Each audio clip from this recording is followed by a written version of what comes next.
limited amount of rotational energy now for you is actually causing a couple different things. So limited amount of force potential to be blocked within the lead leg.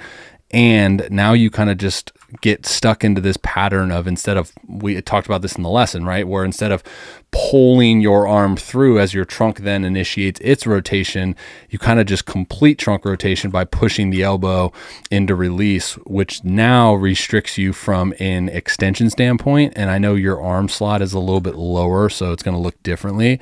It's going to restrict you from a extension standpoint and early launch, right? So chest behind the lead knee, well behind the lead knee, and then a little bit of trail leg hip flexion instead of hip extension.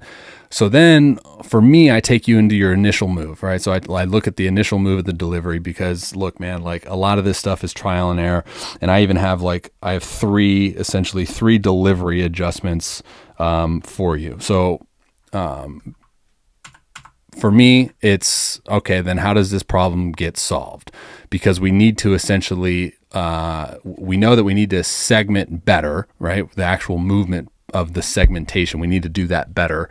But then it's like, okay, well then what can we incorporate within our delivery that will help us out with essentially our trunk, right? Because it's the trunk rotation, or it's the glove side pulling early that's now restricting us from a segmentation standpoint. For me, I see a commonality. This is through observation. I see a commonality within forward momentum in the initial move. Okay. Can we incorporate forward momentum to then accelerate ourselves better within our drive phase, which will then essentially kill time, right? You're trying to kill time because time is taking your trunk and pulling it early. So if we can do like a little Bauer type forward momentum type thing, where as soon as he, lifts his leg before he reaches peak leg lift, his body's shifting forward. And then as he descends and loads his drive leg, boom, we have trunk tilt and counter rotation. And then now segmentation, right? So you create this rotational energy, you anchor down, now you can pull the arm through, pull the trunk through. Now you have late launch, shoulder extension, hip extension.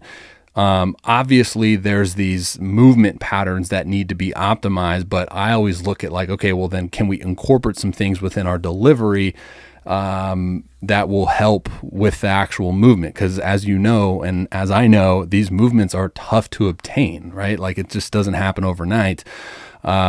So another piece to this, now that I think your hand path is on board with what we're trying to do, think about delaying your handbrake, right? Like, so here's Fairbanks, leg lift, descend, and watch how he delays his handbrake because he has a simplified hand path now. It doesn't have a lot of places to go through space.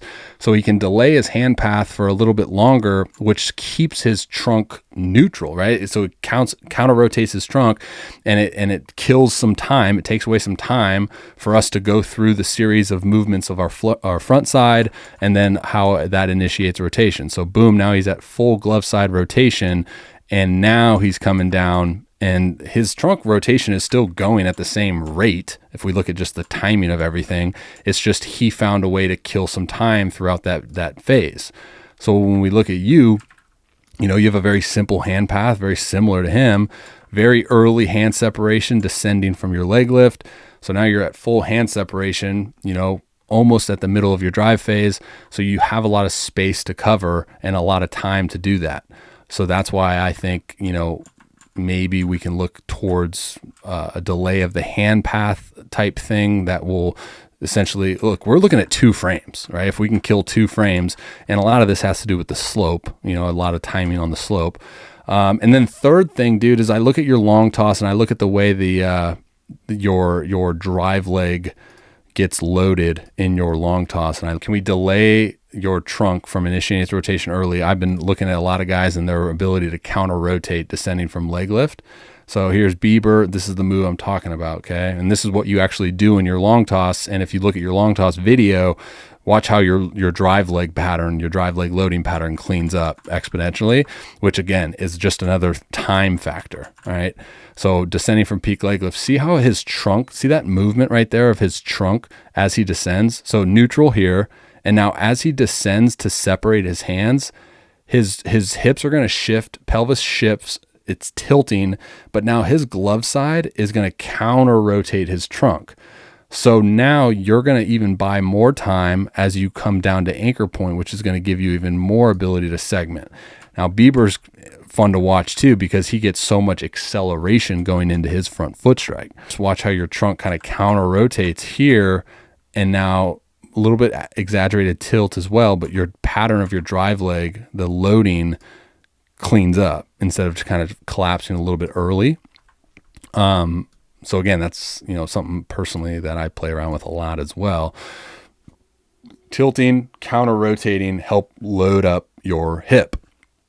So there's 3 delivery adjustments. I'll give you some videos on that, like I mentioned. All right, dudes, thank you for watching that video. If you're interested in booking your own analysis, be sure to click that link. Also, I'm going to be doing a lot of giveaways here in the upcoming months on my YouTube channel, but you need to be subscribed in order to be entered in those giveaways. All right, so you're going to click that link right there to subscribe, to provide some more context on the specific thing that we were just talking about. I included a video right down below. All right, guys, enjoy your day. God bless. Till next time.